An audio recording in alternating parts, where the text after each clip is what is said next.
عقیدے کی وضاحت سے اس کی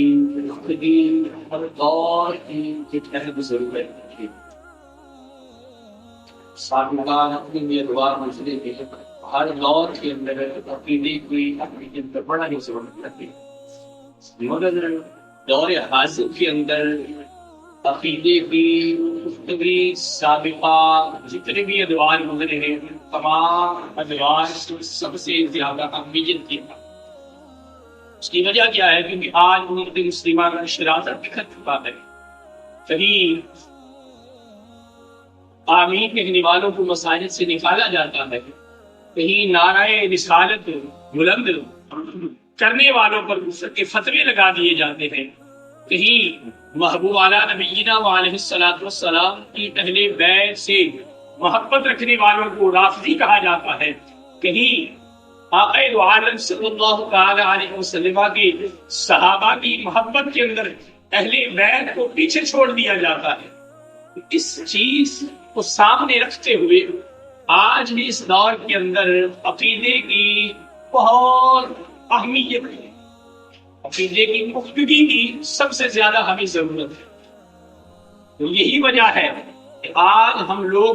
محبوب اعلیٰ نبینا علیہ السلام سے تعلق کی بنا پر ہمارے ہی درمیان میں کچھ ایسے طبقات موجود ہیں. غور و فکر کریں نا، ہم ایک ہی ملک کے اندر رہتے ہیں، ایک ہی علاقے کے اندر رہتے ہیں، اور ایک ملک ایک علاقے کے اندر رہتے ہوئے 20 فرقے ہمارے درمیان موجود ہیں، 20 جماعتیں ہمارے درمیان موجود ہیں، 20 گروہ ہمارے درمیان موجود ہیں. اور انہی گروہوں میں سے ایک گروہ ایسا بھی ہے جو حضور علیہ السلام سے تعلق کی بنا پر وہ حضور سے تعلق رکھتا ہے. اس تعلق کی بنا پر نہ صرف شرک کے فتوے لگا رہا ہے، بلکہ اس تعلق کی بنا پر جن کا تعلق آقا دو عالم صلی اللہ تعالی علیہ وسلم کے ساتھ قائم ہے انہیں واجب القتل بھی قرار دے رہا ہے. اب ضرورت اس عمل کی ہے کہ اس دور کے اندر ہم نے قرآن و سنت کی روشنی کے اندر اپنے اس عقیدے کی وضاحت اس انداز میں بیان کرنی ہے کہ جو اغیار ہیں، جن کے دل حضور علیہ السلام کی محبت سے دور ہو چکے ہیں، انہیں اس انداز میں اس کی وضاحت پیش کی جائے کہ وہ اس طرح ہو جائے کہ دل کے اندر محبت رسول کے طریقہ کار کے مطابق ایک دوسرے سے اس طرح